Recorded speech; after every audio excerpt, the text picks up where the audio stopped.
Welcome back. Chapter 14 of Charlotte's Web, Dr. Dorian.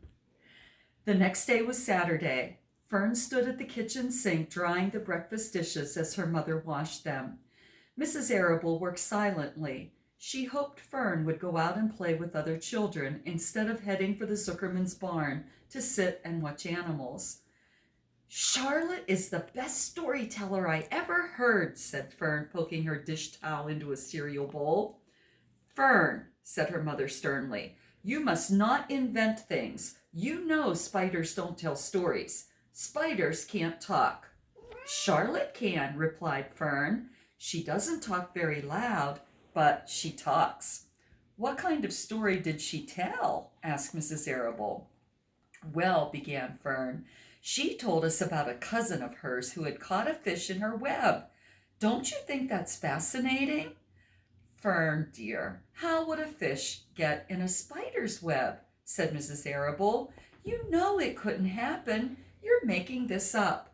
"Oh, it happened all right," replied Fern. "Charlotte never fibs. This cousin of hers built a web across a stream.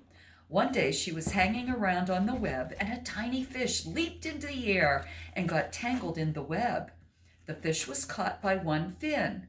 Mother, its tail was wildly thrashing and shining in the sun. Can't you just see the web sagging dangerously under the weight of the fish? Charlotte's cousin kept slipping in, dodging out, and she was beaten mercilessly over the head by the wildly thrashing fish. Dancing in, dancing out, throwing. "Fern!" snapped her mother. "Stop it! Stop inventing these wild tales." "I'm not inventing," said Fern. "I'm just telling you the facts." "What finally happened?" asked her mother, whose curiosity began to get the better of her. "Charlotte's cousin won. She wrapped the fish up, then she ate him when she got good and ready. Spiders have to eat the same as the rest of us." "Yes, I suppose they do," said Mrs. Arable vaguely. "Charlotte has another cousin who is a balloonist. She stands on her head, lets out a lot of line, and is carried aloft on the wind. Mother, wouldn't you simply love to do that?" "Yes, I would, come to think of it," replied Mrs. Arable. "But Fern, darling, I wish you would play outdoors today instead of going to Uncle Homer's barn. Find some of your playmates and do something nice outdoors. You're spending too much time in that barn. It isn't good for you to be alone so much." "Alone?" said Fern. "Alone? My best friends are in the barn cellar. It is a very sociable place, not at all lonely."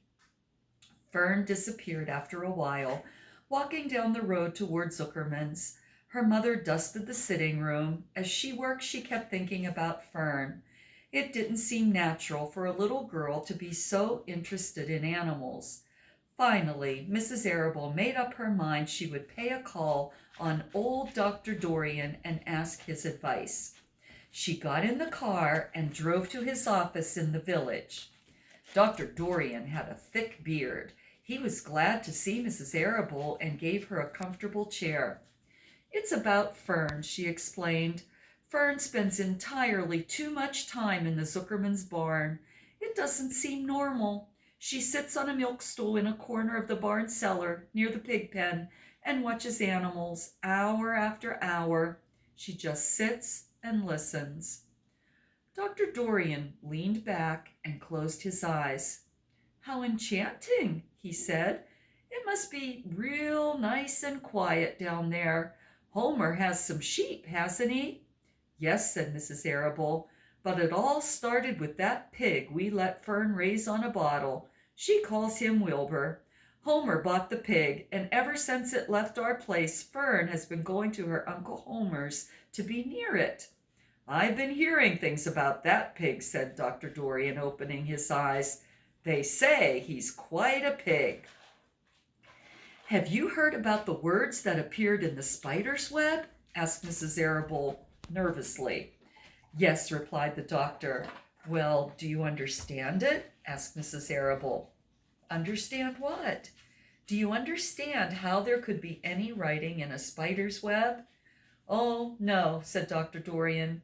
I don't understand it, but for that matter, I don't understand how a spider learned to spin a web in the first place. When the words appeared, everyone said they were a miracle, but nobody pointed out that the web itself is a miracle. What's miraculous about a spider's web? Said Mrs. Arable. I don't see why you say a web is a miracle. It's just a web. Ever try to spin one? Asked Dr. Dorian. Mrs. Arable shifted uneasily in her chair. No, she replied, but I can crochet a doily and I can knit a sock. Sure, said the doctor, but somebody taught you, didn't they? My mother taught me. Well, who taught a spider? A young spider knows how to spin a web without any instructions from anybody. Don't you regard that as a miracle? I suppose so, said Mrs. Arable. I never looked at it that way before. Still, I don't understand how those words got into the web. I don't understand it, and I don't like what I don't understand. None of us do, said Dr. Dorian, sighing. I'm a doctor. Doctors are supposed to understand everything, but I don't understand everything, and I don't intend to let it worry me. Mrs. Arable fidgeted. Fern says the animals talk to each other. Dr. Dorian, do you believe animals talk? I never heard one say anything, he replied, but that proves nothing. It is quite possible that an animal has spoken civilly to me, and I didn't catch the remark because I wasn't paying attention. Children pay better attention than grown-ups. If Fern says that the animals in Zuckerman's barn talk, I'm quite ready to believe her. Perhaps if people talk less, animals would talk more. People are incessant talkers. I can give you my word on that. Well, I feel better about Fern, said Mrs. Arable. You don't think I need to worry about her? Does she look well? Asked the doctor. Oh, yes. Appetite good? Oh, yes, she's always hungry. Sleep well at night? Oh, yes. Then don't worry, said the doctor. Do you think she'll ever start thinking about something besides pigs and sheep and geese and spiders? How old is Fern? She's 8. Well, said Dr. Dorian, I think she will always love animals, but I doubt that she spends her entire life in Homer Zuckerman's barn cellar. How about boys? Does she know any boys? She knows Henry Fussy, said Mrs. Arable brightly. Dr. Dorian closed his eyes again and went into deep thought. Henry Fussy, he mumbled. Remarkable. Well, I don't think you have anything to worry about. Let Fern associate with her friends in the barn if she wants to. I would say, offhand, that spiders and pigs were fully as interested as Henry Fussy. Yet I predict that the day will come when even Henry will drop some chance remark that catches Fern's attention. It's amazing how children change from year to year. How's Avery? He asked, opening his eyes wide. Oh, Avery, chuckled Mrs. Arable. Avery is always fine. Of course, he gets into poison ivy and gets stung by wasps and bees and brings frogs and snakes home and breaks everything he lays his hands on. He's fine. Good, said the doctor. Mrs. Arable said goodbye and thanked Dr. Dorian very much for his advice. She felt greatly relieved. End of the chapter.